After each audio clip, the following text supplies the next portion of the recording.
if you could go back to one of your earliest e-commerce experiences, what have you learned today that would impact the advice you would have given yourself back then that would have made your path either more successful or less stressful? It's kind of like if you could go back in time and talk to Mark 20 years ago or 30 years ago. Yeah, well, some of it is around, the question that you asked about attribution and analytics.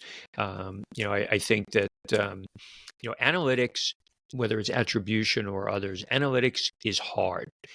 Most businesses have messy data, and most businesses don't invest enough in, we all capture a lot of data, but we don't invest enough in instances of organizing the data and making it usable.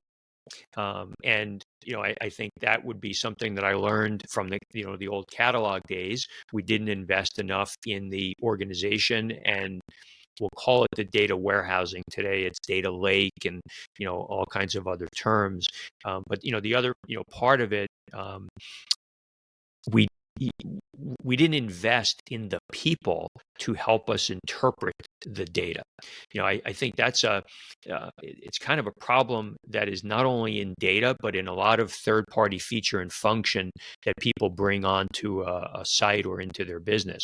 They look at the cost of the SaaS platform or the marketing dollars that they spend, and they forget that in order to make those tools work, you need to have people. Tools don't just work just because you bought them. And a lot of businesses forget, and they just keep layering in and layering in and layering in more tools, yet their size of their team doesn't change. And, I've been in businesses, people have heard me talk about this, I call them over-tooled. They also, I guess I'm using a lot of cliches here, but the shiny object syndrome. It's very easy to get enamored with what's hot at the moment. Everybody's talking about AI today.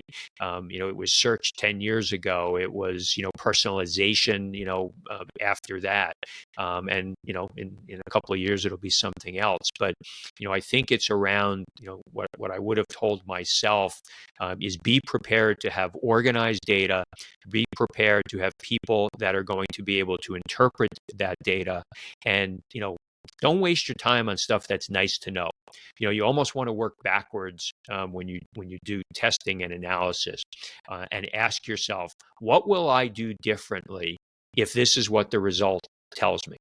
If you can't figure that out, then it's almost not even worth knowing what the answer is. And I've fallen into traps there. I'm an intuitive marketer, although I'm analytical. Sometimes you just ask the question, you want to see what the answer is, and then you'll figure out what to do with it. But with limited resources, you really need to know what you're going to do before you spend a lot of time doing the analysis.